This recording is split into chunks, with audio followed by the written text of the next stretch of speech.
Right, okay, I'm recording. Hello and welcome to the Up Close and Personal Trainer podcast. Hey! Hello! Hi, how are you? I'm good. It's been a slightly stressful week.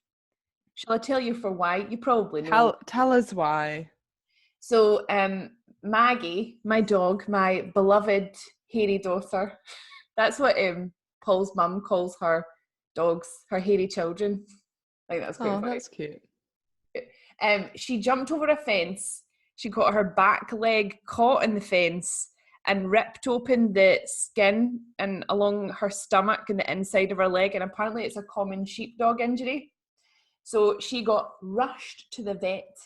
They sewn her all up, and now she has to wear like a neck brace thing. We actually initially got a cone, but then one of our friends came round with this thing that's like a travel pillow, and she's so happy with it because she like leans on it. I think she'll probably be wearing it. She'll miss it. Yeah, she'll miss it when it's gone. Yeah, but do you know what I noticed is going to the vet, the whole experience, everyone is so nice to you. And I don't know if you've ever been in A&E. No, but what, vet A&E or so real like life actual human? Oh yeah. People aren't always so nice to you. Like you can be in a moment of like real like trauma, obviously. That's why you're in traumatic events of your life. You're having to go to A&E. If maybe it's not you, or maybe it's like a family member, and they like obviously the hospital staff are so stressed, but people aren't really that nice to you. But in the vet, I phoned. I said my dog's jumped over the fence and she's ripped her leg, and the woman on the phone was like, "Oh no, I'm so sorry." And then when we got there, the vet was like, "Oh," like just so empathetic. And then there was other vet staff. Obviously, everyone's social distancing. You have to leave your dog outside, and then someone comes in and collects them and takes them and sit outside. But the other people working there are just so kind and empathetic and really love their patients. And yeah, so yeah. Do you know what? I have found that. Mm-hmm. So my dentist receptionist, the nicest person. Like I was like, I've got a sore tooth. Oh, you poor thing. Like, oh, like these are all the, like so nice. But correct, you go into A&E like crying because something awful has happened and you can barely speak, and the receptionist's like, "What's your name?" You're like, huh? What? What's your date of birth? And what do you think's wrong with you? And it's like an interrogation, and you can barely speak. Yeah. But then I will say, like, the experiences I've had with A&E, like the doctors and nurses have always been nice. Yes, that's right. Yeah. I mean, like, this is not absolutely. No, every receptionist. And also, then what I was thinking was like, so this whole I don't have pet insurance. This cost us £500, right? But then I was thinking, like, is the answer like the answer is not that I'm saying the NHS, like we need a private health service, because I know that's definitely not the answer. I just think that maybe if you were like cute and fluffy, the receptionist might be like nicer to you. That's the answer. Oh, you're frozen. Emma. Hello.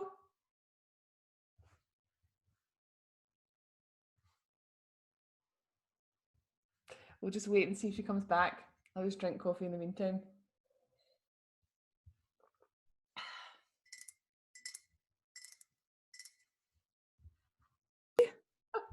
Where did you go? What happened?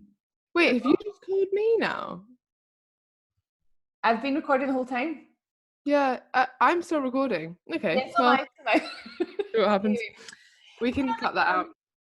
So how's your week been, more importantly?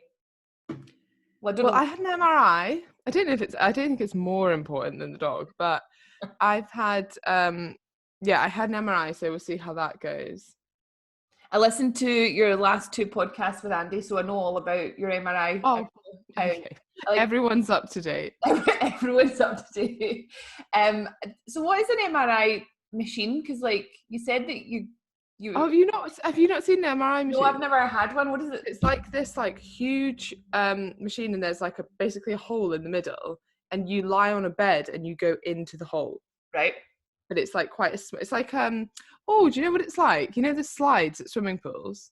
Oh, right, like a flume. But yeah, like a flume. But also like a very small flume, Right. because like the roof is like really close to your face. Mm-hmm. So I think a lot of people get quite claustrophobic, but I'm always just like, I think I fell asleep a little bit.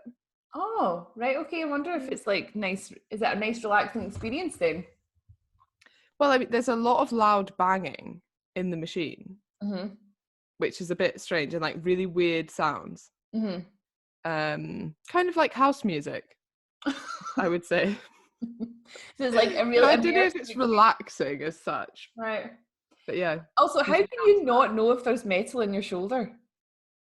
Well, okay, so I got, you can kind of see, I got my shoulder pinned in. That's what they called it, pinned in, which made me think, there's pins in there. And I do remember him saying, like, I asked my mum as well, and she was like, yeah, they said, because this was when I was 15, Right. they said that they put like little screws in on either side to sort of like create like a fake tendon or something. Mm-hmm. And hold it in place. And so I was telling her this, and she was like, oh, okay. And I was like, well, I have had an MRI before and it was totally fine. And she was like, okay, well, should be fine. But Mm-hmm. like MRI machines are massive magnets, essentially. So that's what, and when you go into the room, like nothing, there's like a red line on the floor, and nothing metal can come within that, because when the machine's on, it just gets dragged into the machine. Mm-hmm. So you think, like, she was like, well, if your shoulder hurts, just press the buzzer. And I was like, won't that be slightly too late? Like, it will have like ripped out of my arm, and I'll be like, oh, think there might have been some metal in here. But you always get that panic as well, like, oh my god, did I take my rings off? Like, obviously you did, but like, are all my earrings out? Yeah. Wow. Anyway, we have a lot of content today, don't we? I had just one question for you though. Okay, go. So you had your turf put down in your back garden. Mm-hmm. Now, when you had that person in doing that, like, did you leave them to do it, or did you like sort of like ask them questions, chat away to them, or like offer them a Okay, drink? well, I knew the person. Oh, did you? Right. Okay. Yeah. Okay. Yeah, so yeah, I was like there pretending I was helping. And then sometimes I'd be like, I want to do that, because we had this thing called a whacker, and it's like like a flattening thing, but it's like this big machine that like jiggles up and down, and I was like, that looks quite fun. Turns out like it wasn't that fun, but I wanted to try it. Because it's always been like a thing for me. So if I've got someone in doing something, I always feel like the need to, like, I feel like it's really rude to just go inside my house and like leave them to it. Like, I want to like sort of follow them around, ask them questions, offer them a drink, chat. And I think What are you doing now? Oh, why are you doing that? There's like, you think you're being polite, but it's probably so annoying. Well, I remember one time when I was maybe like 12 or 13, and my mom and dad were getting an extension in the house, and my mom said to me, just make sure that you look after, like, say his name was Brian, like, look after Brian, make sure that he's like fed, he's got like coffee, tea, whatever. And so I really took that to heart, and honestly I was like following him around being like, would you like anything, my lord? And then I ended up making him lunch one day, and I only knew how to make one thing, and it was scrambled eggs on toast. So I made him like this huge pile of scrambled eggs, and he was like you could tell he was like, oh, I don't really want this, but he ate it. And then the next day he was like, he arrived, he's like, I'm going out for my lunch today, okay? Oh, that's really sweet though. Yeah, so I had my my gardener in cutting my grass, and I decided I'm just gonna leave him to it, because he's like mowing the lawn. It's really loud. I can't really like go and ask him questions. But yeah, if anyone's listening, what's the general etiquette for that? Yeah, I find that. So my parents used to have a cleaner, and which I like sounds really posh, but I actually think it makes economical sense to have a cleaner. But anyway, it was really awkward because I don't like, you don't want to be in the same room, obviously. Mm-hmm. So I remember we used to all like, I remember standing in my parents' room with like my mum and dad, just like everyone was only in there because the cleaner was doing other stuff, and we're like, maybe we should all like, you'd feel like you had to go out when they were there. Yeah, because then it sort of like implies that you've got the time to have a cleaner. Or like you've got time to not have a cleaner, because if you're in sitting doing nothing, the cleaner's there, you could actually be doing it yourself. Yeah. Yeah. Yeah, true. Anyway, yeah, you're right. We have lots to talk about this week. Okay. Mm-hmm. But where do we start? You know what? Why don't we do it alphabetical order? Are we going to start with? I think we should start with some collarbone exercises. Okay. Okay, so I put this on my story yesterday. Someone asked me, I can't remember what they asked on my story. Something about collarbones. How do you get? Oh no, why do some people lose fat on their collarbones or I something think like it's that? why do some people have more prominent collarbones than other ones? That was it. Yes, that was it. And I was like, I don't know. I mean, like, realistically, it's probably just your genetics, your bone structure, how much body fat you hold in your upper body, etc., etc. But it did make me think, I really like collarbones. Like, and then I got so many replies. Like, that's probably been my most replied to story, was other people being like, oh my God. Yeah. So then Shona did some research and she's found a collarbone workout. There's tons of collarbone workouts out there, like absolutely tons. I especially like this woman. Right, so I found this video and it was a German model and it's a collarbone, neck and jawline workout. Does she do a before and after? Because I just feel like she looks like a model. Yeah. Like she looks quite skinny as well. Mm-hmm. Slim, slender. I think we can just guarantee that her jawline, her collarbones, her neck are not a result of these exercises and the result of her being a model. Yeah. Yeah. No, it's just crazy. She didn't have that before. But yeah, okay, let's continue. Right, shall we do one together then? Yeah. Right, so watch this video. So I've done plenty of research. So sit nice and tall, shoulders back and down. Turn your face to the left as far as you can. Okay, now make a kissing face with your mouth and then make your kissing lips as far away to the left as you can. Oh, I can feel it. Where am I meant to feel this? Well, I mean, when I do it, I feel it like across the right-hand side of my jaw. Here, you looked absolutely gorgeous doing that. Do it again. Thank you very much. Do it again. Kiss.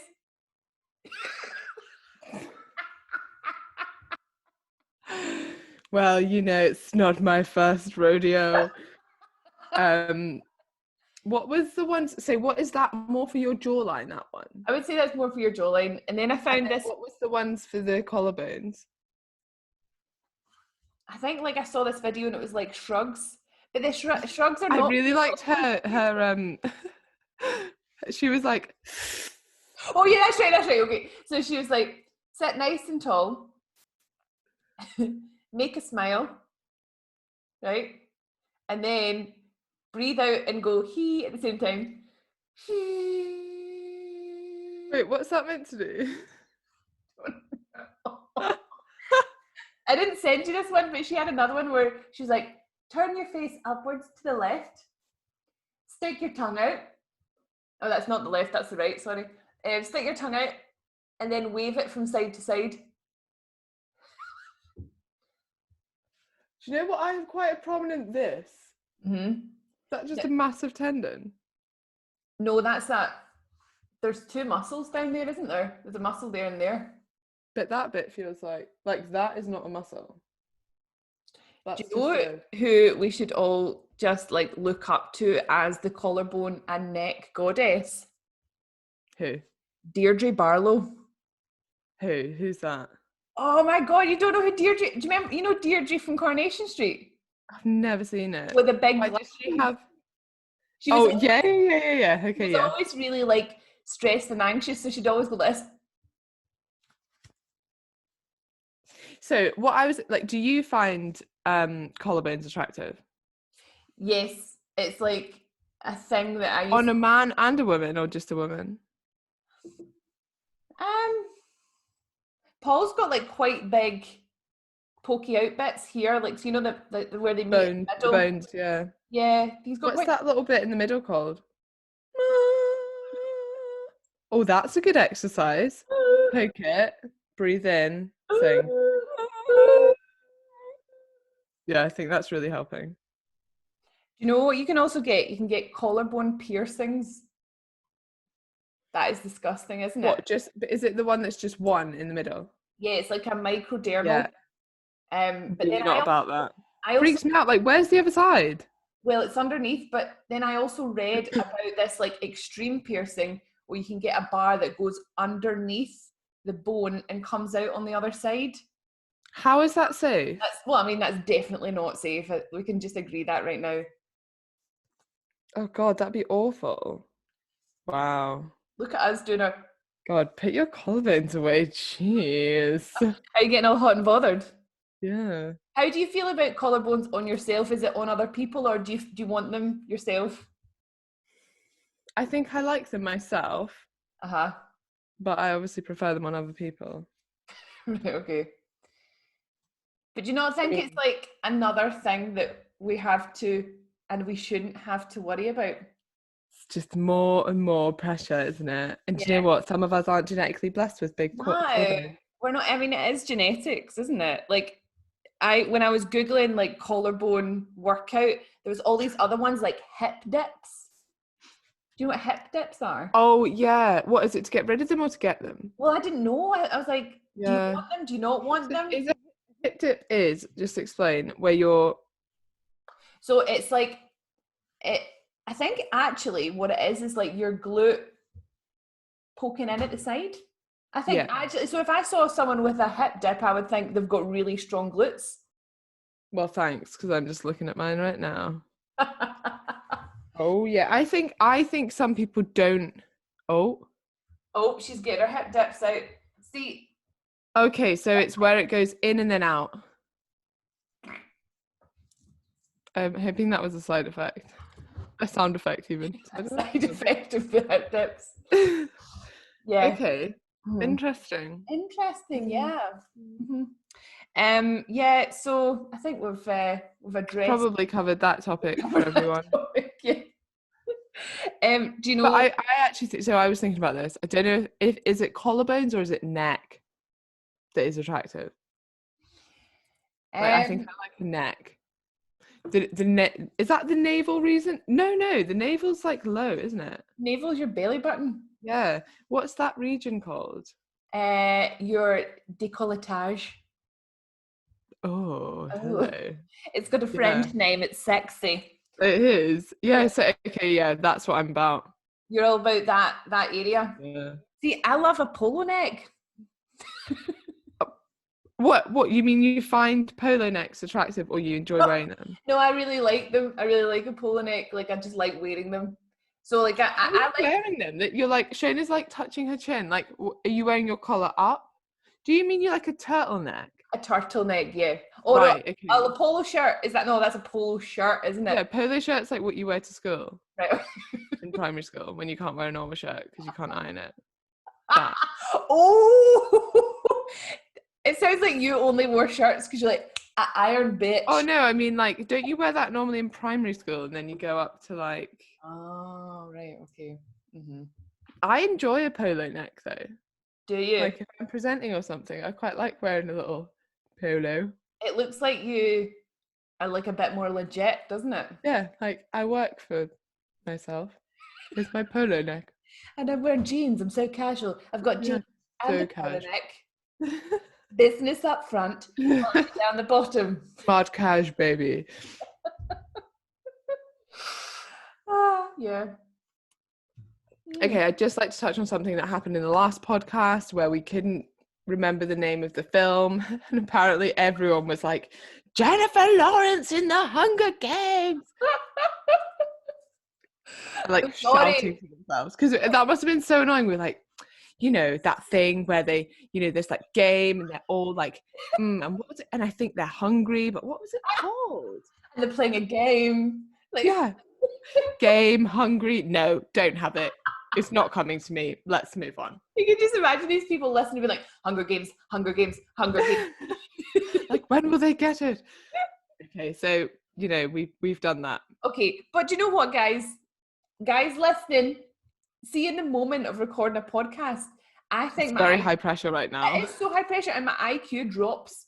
And then I listen back to it, and I'm like, oh fuck, I should have said that. I should yeah. So it's hard, guys. It's hard. Yeah. Sorry, guys. Okay. Oh. Okay, so this is a listener question. Ooh. Can you and Shona please discuss OnlyFans? Right. That's the question. Okay. So. Oh, and also along with that question, though, I have another disgusting thing to say.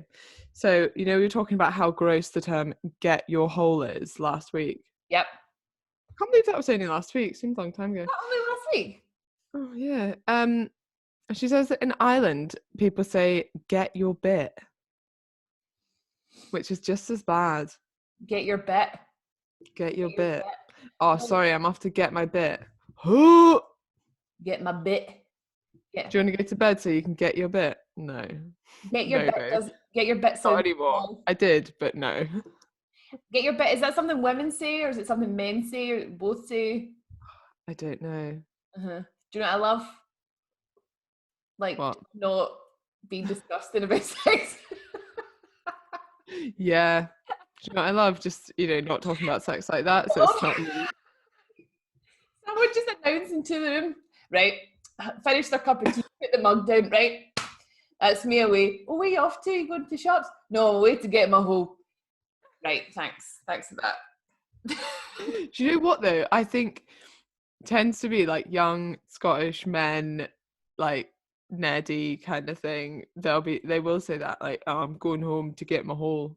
What? Going home? Oh. When really, they're just having a sad wank. Yeah. Oh. Just to Emma Story Gordon's OnlyFans. Oh, you made those eyes as if, bitch, How did you know about my OnlyFans? No. So, OnlyFans, for people who don't know, what is it? It's like you put up content that you wouldn't put somewhere else and people can pay to see it. Yeah, pretty much. It's like a subscription service. And it is quite common now in fitness influencers, isn't it? Yeah. And I think people are quite like more and more open about it. Like I think maybe a year or so ago, people would be like, oh my God, so-and-so's on OnlyFans. Like, and that was like a big drama. And now it's like, so. Yeah. And also like, is it definitely always not suitable for work content on OnlyFans? Or could you just like, say you made an OnlyFans and you just put like... It's just nutritional information.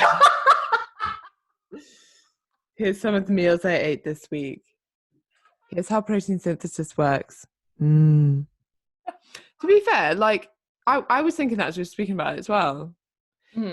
Like, I mean, you have, like, that is obviously a difference, but there's not a huge difference between that and, like, a subscription website where you get given content that you have to pay for. Yeah, I think just like... I mean, is EIQ, like, a high-end OnlyFans? You'll have to sign up and see. Well, do you do your tops off? You have to sign up and see. Yeah. Just a little sprout on each nipple. Or a wee banana, just like I've got. But yeah, do you know what? Me and Emma, both totally behind OnlyFans. If you want to go for an OnlyFans, you go and get an OnlyFans. Yeah, I think as long as you're not feeling pressured into it, as long as it doesn't make you feel uncomfortable and you're getting something out of it and you maybe enjoy doing that, like I follow quite a few accounts that have made OnlyFans in lockdown because they're worried about like it's like financial issues.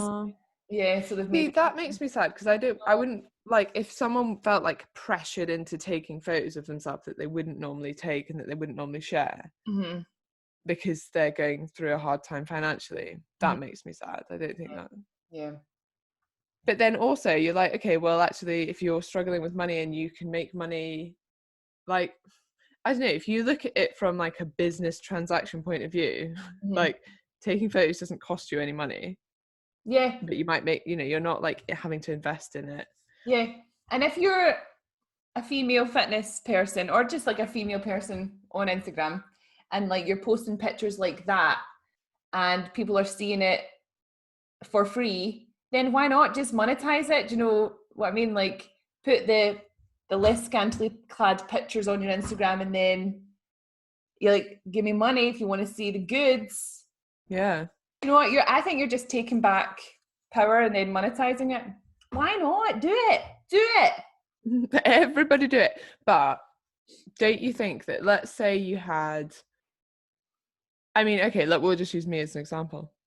I think, and I think this would be the same for anyone else who puts out sort of like legitimate information, I still think there's that view of something like OnlyFans that would be like cheapening yourself almost, or almost like, I think it's because you've got to some extent you have to choose like what your values are and what you stand for and why people follow you, right? And I've chosen that to be good nutritional information, physiology, and whatever. It's more an educational platform for me, and now and again I'll put up stupid stuff, but that's like the basis of it. If I then like, I think sometimes you can't have too many things going on, because what if it was like one of them's like, this is how much calories you burn per like kilogram of muscle, and then the next one's like, if you want to see my nipples, join OnlyFans. I don't know if that goes. I don't know if, I think it only doesn't go because there is still that stigma against women and their sexuality, isn't there? Like, if there wasn't that stigma, because you are a woman who owns her sexuality, but you feel that you have to keep that off because it's like not professional, or it doesn't align with I get what you're saying, but then I also think like you don't put all of your life on social media. No. Like, does that need to be on social media? No.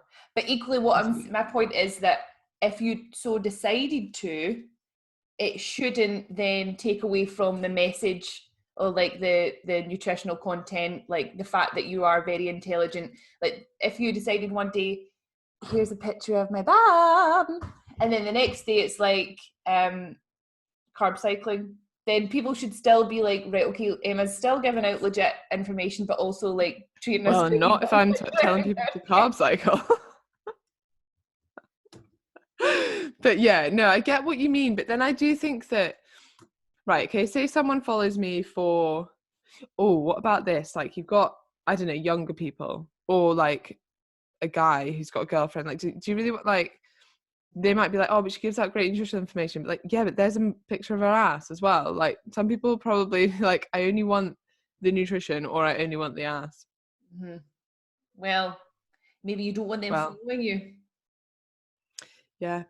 Look, if you can't have me for my nutritional information, then, oh no, what's the quote? Whatever. If you can't handle me at my thirsty butt pick, then you sure as well can't handle me at my carb cycling post. Hell yeah. Mm-hmm. What else do we have? I was listening to this podcast about Harvey Weinstein. Oh yeah, you could tell me this.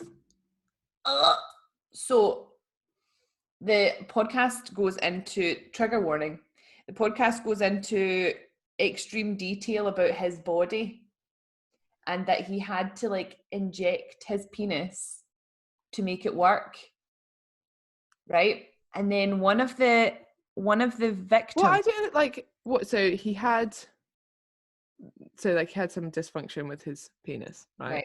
Yeah. How is he still so horny? I mean, obviously that doesn't completely correlate, but you'd think like, oh, maybe that's like low testosterone levels, or I'm sure there are other reasons. But right, okay, well, I'll get to the reason.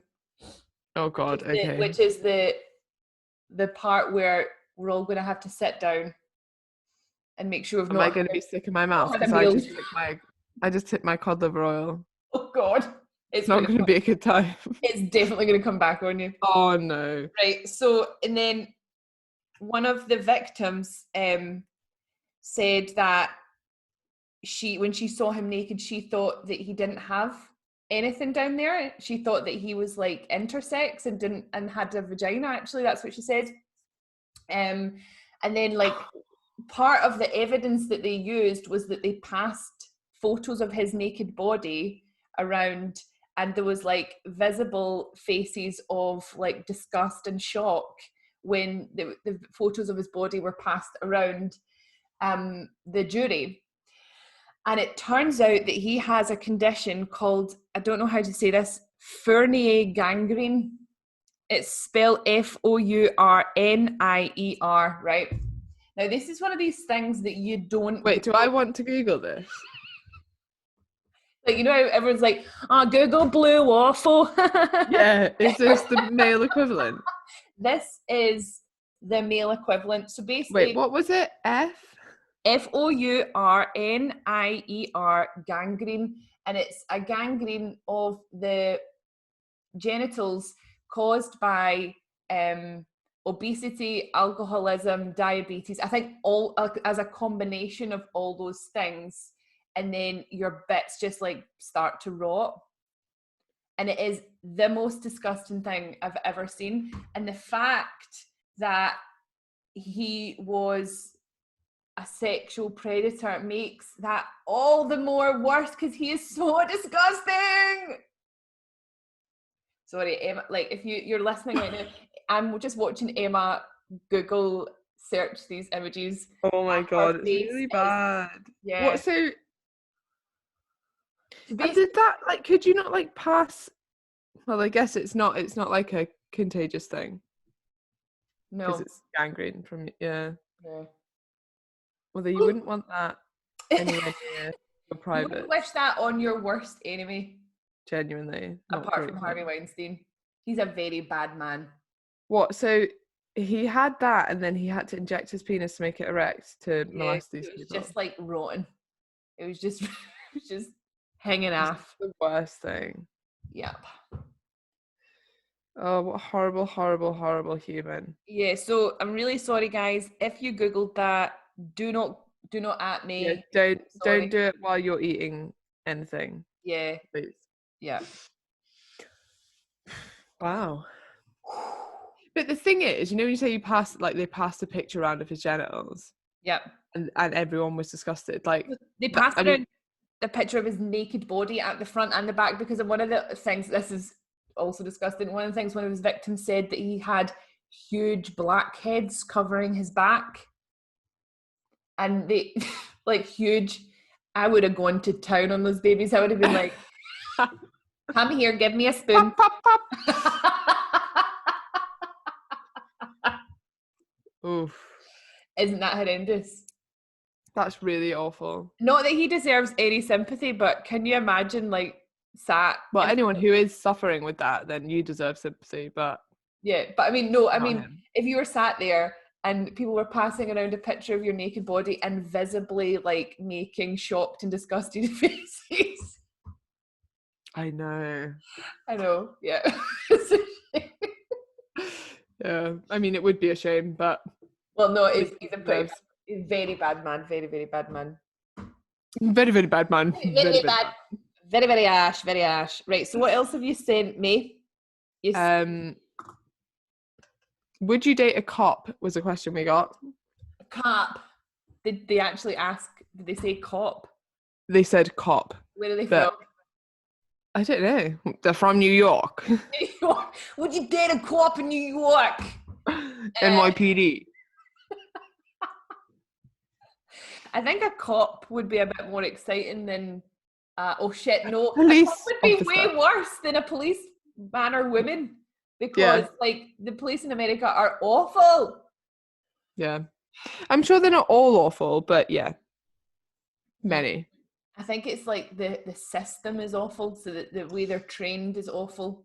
So what? So you mean that? What was that show about police cops? The comedy. The Scottish one. No, Brooklyn Nine-Nine or something. Or Brooklyn. Oh yeah. No, what? So that's not true. Is that not a documentary? What? What? I thought you were talking about Scot Squad.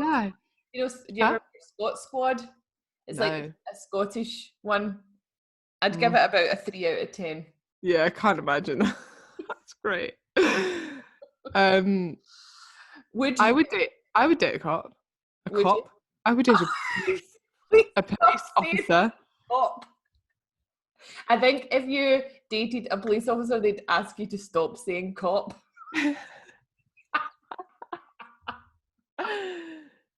Yeah, I guess I think it depends how seriously people take their jobs. Like if they're like in Tesco and they're like, oh, I'm a police officer, like dropping it at any moment, that's quite annoying. But that's annoying for any job. Well, yeah, like see when people Step aside, I'm a personal trainer. I know exactly what's going on here. exactly what's going on there. Step aside, I'm a personal trainer. Let me do 10 push-ups in the queue for Tesco. Oh. Do you know what, right? I'm going to say something really controversial, and if you're a police officer listening to this, I'm sorry. I'm not talking about you because I don't know you, right? But I'd say out of like all the police officers that I personally know, about 75% of them are dicks.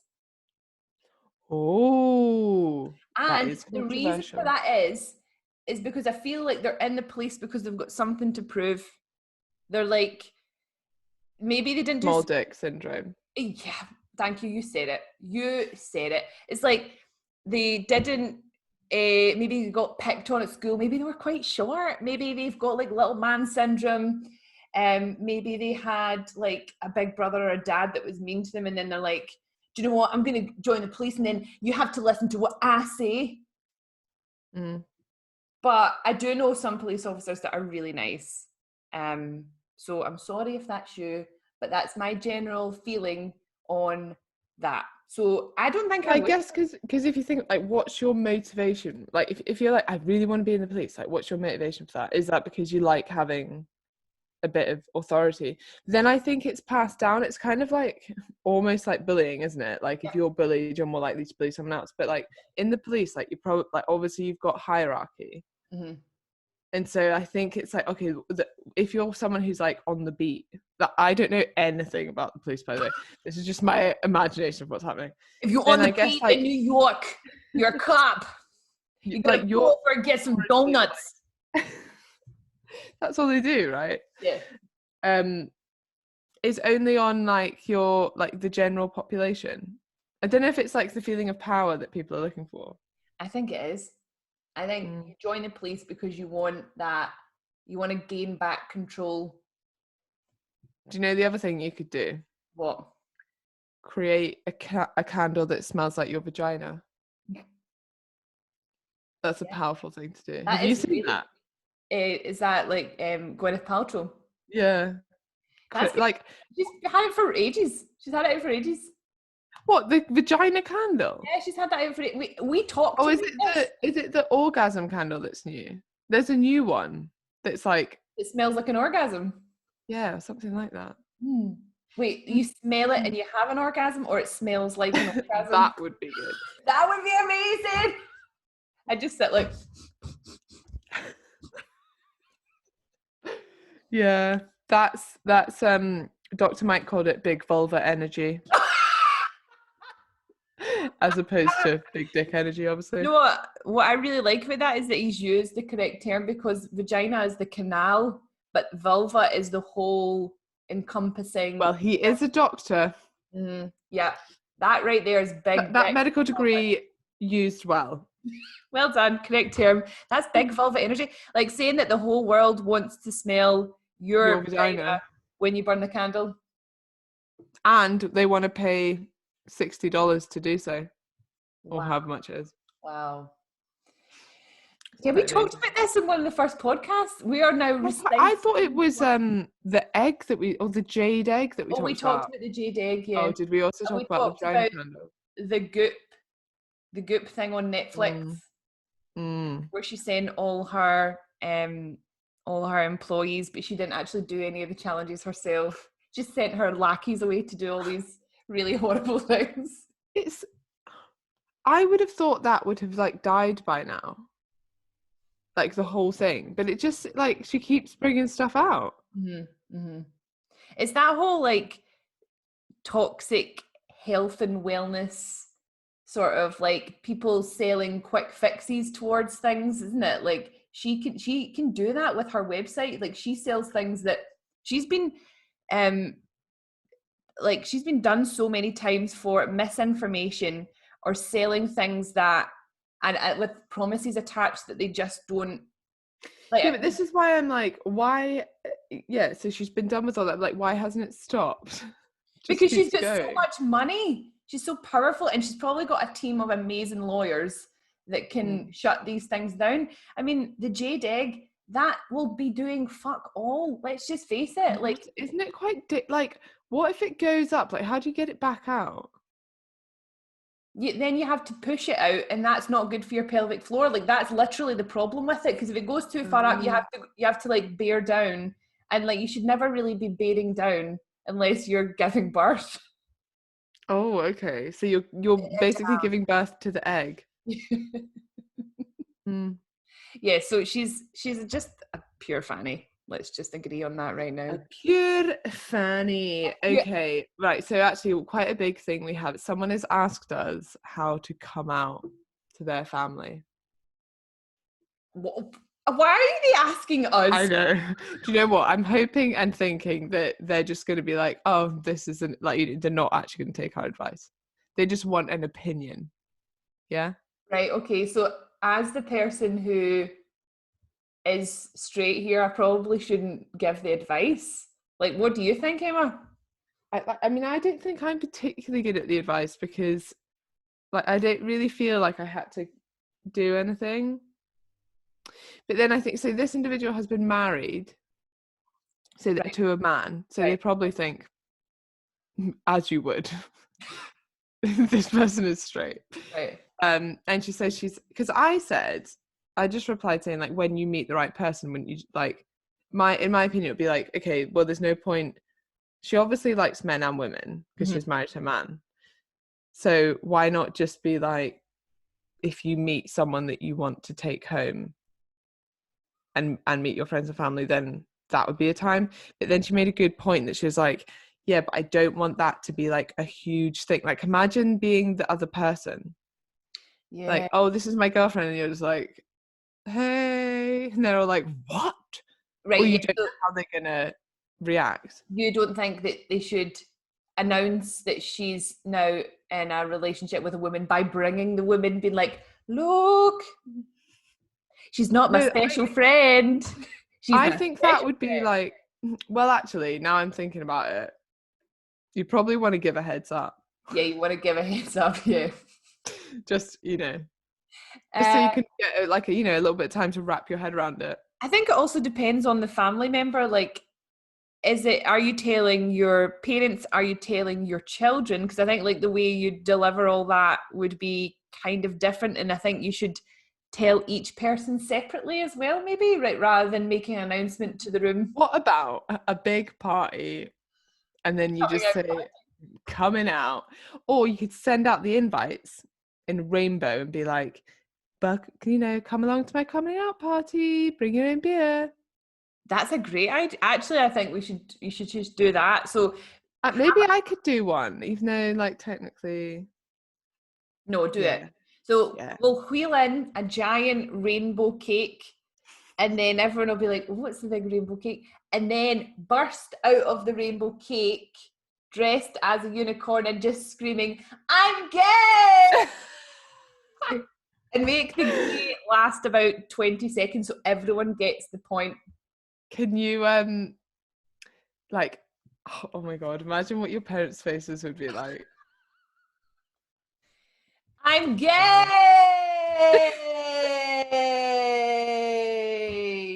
And then be like, hey! And then be like, does anyone have any questions? Or PowerPoint presentation. And then moment I realised I was how there are genetic influences, how this, and that, you can love the person and not particularly if they're male or female.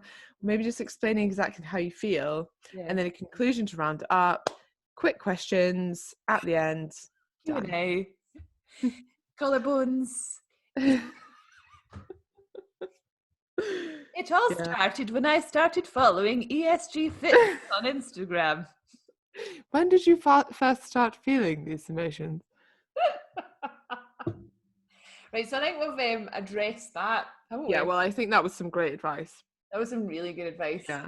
Like the key points are open it up for questions and make your gay last 20 seconds. Yeah. Yeah. I think having some structure is good. And then obviously opening up at the end for a Q&A. Oh, remember to wear a polo shirt. Oh, yes. And that's actually quite, I would say like polo shirt, black jeans, a belt. That's what you wear when you do presentations. Yeah, I know. I'm just describing my exact look. Maybe put your hair in a bun. Put your hair in a bun. What trainers? I don't wear shoes when I present. Why not? I don't know. I think I did it one year. Like I took off my shoes and I felt like much more comfortable. And then a lot of the time, if it's possible, I just won't wear shoes. You're so quirky. I know. Gosh. Hashtag not like the other girls. I know. What am I like? Getting your verrucas all over the stage. I'm sure they love that. Oh, sick. No, obviously I didn't have my feet out. You have little socks. God, obviously I wear my Vibrams. They're disgusting. Oh. Just like this little noise. I like to feel the earth. Grounded, I think is what they call it. Felt so grounded. Yeah. So grounding. Oh, okay. So I sent you something just before we came on. Yeah. And one of my friends sent me this, and it's like a free 30-day access to Dipsy, which is 250 plus sexy audio stories that spark your imagination and get you in the mood. And I thought, how lovely that they thought of me. That's amazing. I know. I am definitely going to download that. Yeah, I haven't tried it yet. But we'll Could this be the first sponsor of the Up Close and Personal Trainer podcast? Maybe we should contact them. Emma, do it. Do it. Yeah. This episode is brought to you by Dipsy. 250 plus sexy audio stories that spark your imagination and get you in the mood. That is a great ad. Thank you. See, I can do it. I can totally do it. And just for Up Close and Personal Trainer podcast listeners, we have a 20% discount. Oh. Use code ESG20 for your discount. What about you? Use code Shona30 for your discount. Of course, I'm going to get more discount. Right, let's see who can get more signups. Okay, there was something else. I can't remember what it was now. Oh yeah, I really wanted you to do something for me. Oh. I just need to find what that something was. Oh yeah, I really wanted you in your Boris voice to do, and if your friends ask you to take ketones, you should say no. Fuck off and listen to the Up Close and Personal Trainer podcast. Okay. Or something along those lines. Right. Do you need a minute to get in? Are you ready? Wait, give me a second. And if your friends ask you to take ketones, you should say no! Fuck off! Get your advice from Emma Story Gordon on the Up Close and Personal Trainer podcast. That was perfect. Thank you. Thank you. Okay. Well, that was fun. I enjoyed that. That was delightful. Yeah. You know, guys, keep sending us your content. Yeah. If you know, the other thing is I know a lot of people listen to this on podcast, but there is also the video on Shona's YouTube, and we need to get people to start watching that because today we've shown you some really good clavicle exercises. Yeah. And the YouTube channel is Shona Denovan Fitness. Shona Denovan Fitness. Very easy to remember. What you could do so that we're both getting the views and the listens, you could put mine on, mute it, and then sync it up with the podcast. There we go. So that would be commitment. Yeah. So that you're giving us equal. Just share the podcast if you've enjoyed it. Okay. Share the YouTube if you've. Oh God, I'm calling someone. Okay, right. Well, I think we should finish now. Okay. Love you. Bye.